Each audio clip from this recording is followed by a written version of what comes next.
kelompok 3 Ganjil dari kelas 11 MPLB 3 ingin menyampaikan sebuah video terkait materi pemerintahan Jepang dan kemerdekaan Indonesia. Sebelum itu, perkenalkan saya Prisulia Rizky-Canda dan anggota kelompok kami. Saya Dinda Dwi Anjani. Saya Desi Jopon Patricia. Saya Kapitra Anggraini. Saya Salsa Silidora ini. Selamat menyaksikan.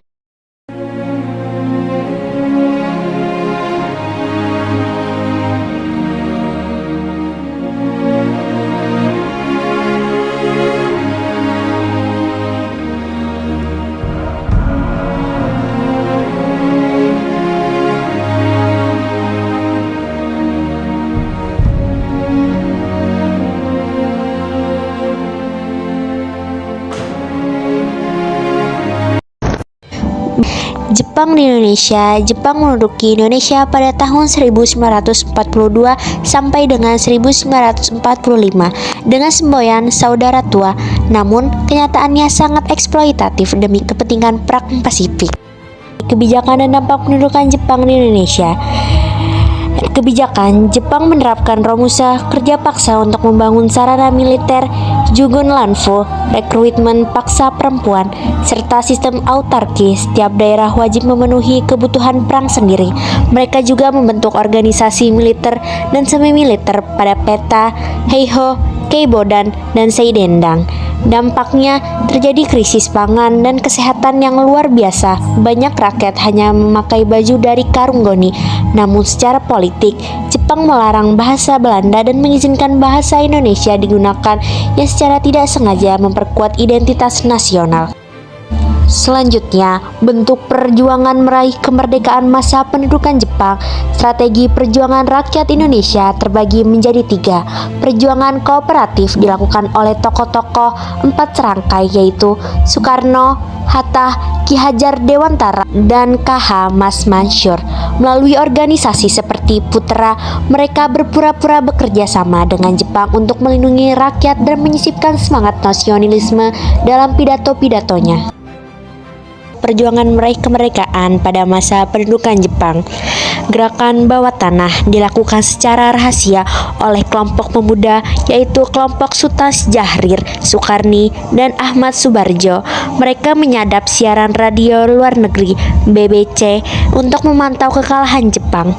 Perlawanan bersenjata, terjadi pemberontakan fisik karena rakyat tidak tahan dengan penderitaan, seperti perlawanan peta di Blitar dipimpin Supriyadi dan perlawanan rakyat di Singaparna, Tasikmalaya.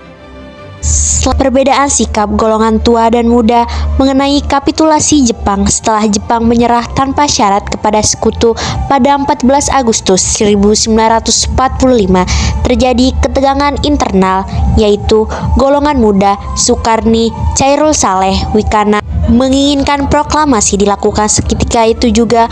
Paling lambat 16 Agustus 1945, mereka menganggap PPKI adalah badan buatan Jepang, sehingga jika mereka melalui PPKI Indonesia akan dianggap hadiah dari Jepang oleh sekutu. Sedangkan golongan tua Soekarno-Hatta, Ahmad Subarjo menginginkan proklamasi tetap melalui prosedur PPKI untuk menghindari bentrokan berdarah dengan tentara Jepang yang masih bersenjata lengkap di Indonesia dan untuk memastikan transisi kekuasaan yang lebih teratur.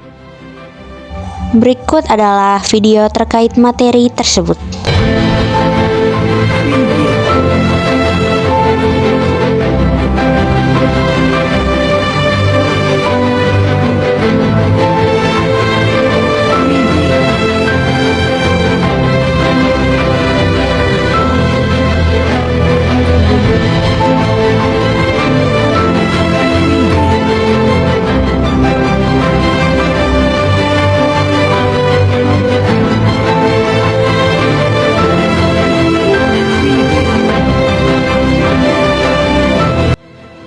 Peristiwa proklamasi 17 Agustus 1945 dan maknanya. Proklamasi dilaksanakan di kediaman Soekarno, Jalan Pengangsaan Timur. Maknanya, secara hukum ini adalah penghapusan tata hukum kolonial dan berlakunya tata hukum nasional. Secara politis, Indonesia menyatakan diri sebagai negara bebas yang memiliki kedudukan sejajar dengan bangsa-bangsa lain di dunia.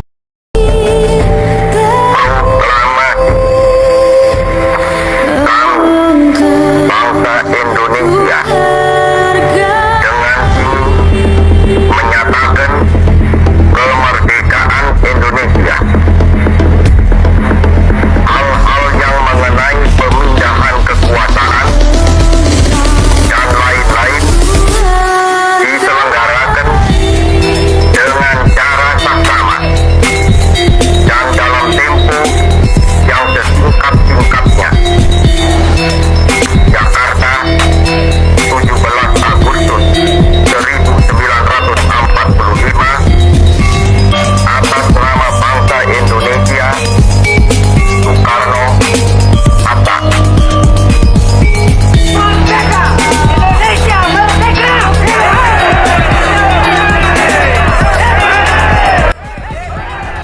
pembentukan pemerintahan Indonesia dalam sidang PPKI.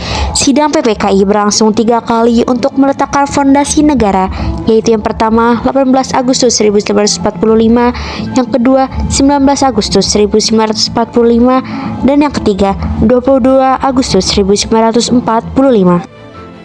Sidang PPKI pertama pada tanggal 18 Agustus 1945 mengesahkan Undang-Undang Dasar 1945 menetapkan Soekarno-Hatta sebagai Presiden dan Wakil Presiden, serta membentuk Komite Nasional untuk membantu tugas Presiden. Sidang PPKI kedua yaitu pada tanggal 19 Agustus 1945, yaitu membagi wilayah Indonesia menjadi 8 provinsi dan membentuk 12 departemen atau kementerian.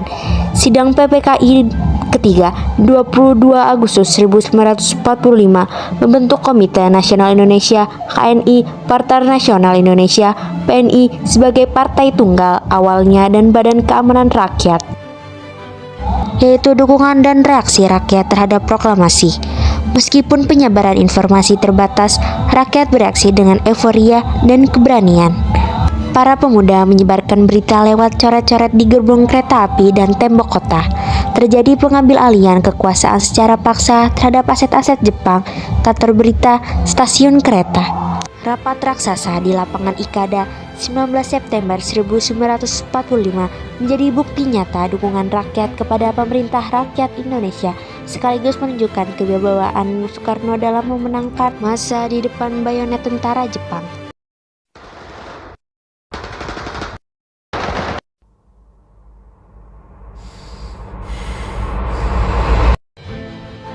Sistem pemerintahan Indonesia pada masa awal kemerdekaan.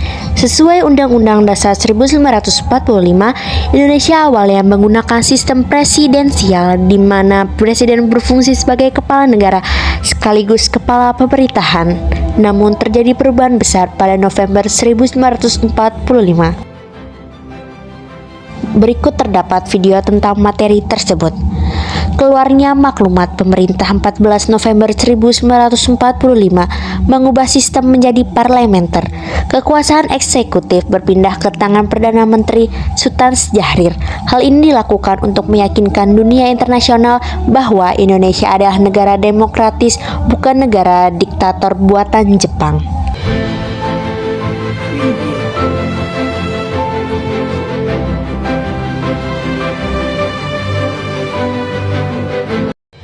Kesimpulannya adalah kemerdekaan Indonesia bukanlah hadiah dari Jepang, melainkan hasil dari kecerdikan para pemimpin dalam memanfaatkan dinamika politik global, kekalahan Jepang, serta keberanian golongan muda dalam mendesak tindakan nyata yang bersatu dengan dukungan seluruh elemen rakyat.